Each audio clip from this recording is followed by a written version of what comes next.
আমি ছিংগাপুৰৰ উচ্চ আয়ুক্তৰ লগতো মই কথা পাতিছোঁ। তেওঁ মোক কথা দিছে যে ছিংগাপুৰ চৰকাৰে সম্পূৰ্ণ এটা নিৰপেক্ষ তদন্ত কৰিব আৰু অসম চৰকাৰক জনাব। আমি ছিংগাপুৰৰ উচ্চ আয়ুক্তৰ লগতো মই কথা পাতিছোঁ। তেওঁ মোক কথা দিছে যে ছিংগাপুৰ চৰকাৰে সম্পূৰ্ণ এটা নিৰপেক্ষ তদন্ত কৰিব আৰু অসম চৰকাৰক জনাব।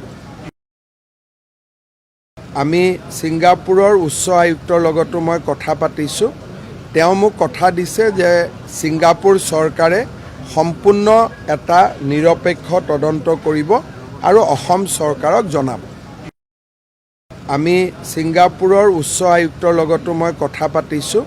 তেওঁ মোক কথা দিছে যে ছিংগাপুৰ চৰকাৰে সম্পূৰ্ণ এটা নিৰপেক্ষ তদন্ত কৰিব আৰু অসম চৰকাৰক জনাব।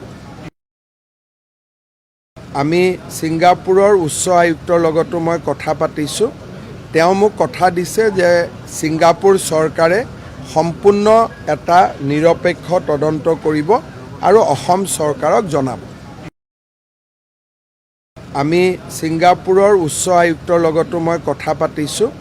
তেওঁ মোক কথা দিছে যে ছিংগাপুৰ চৰকাৰে সম্পূৰ্ণ এটা নিৰপেক্ষ তদন্ত কৰিব আৰু অসম চৰকাৰক জনাব। আমি ছিংগাপুৰৰ উচ্চ আয়ুক্তৰ লগতো মই কথা পাতিছোঁ। তেওঁ মোক কথা দিছে যে ছিংগাপুৰ চৰকাৰে সম্পূৰ্ণ এটা নিৰপেক্ষ তদন্ত কৰিব আৰু অসম চৰকাৰক জনাব।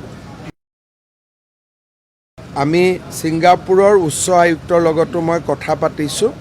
তেওঁ মোক কথা দিছে যে ছিংগাপুৰ চৰকাৰে সম্পূৰ্ণ এটা নিৰপেক্ষ তদন্ত কৰিব আৰু অসম চৰকাৰক জনাব। আমি ছিংগাপুৰৰ উচ্চ আয়ুক্তৰ লগতো মই কথা পাতিছোঁ। তেওঁ মোক কথা দিছে যে ছিংগাপুৰ চৰকাৰে সম্পূৰ্ণ এটা নিৰপেক্ষ তদন্ত কৰিব আৰু অসম চৰকাৰক জনাব।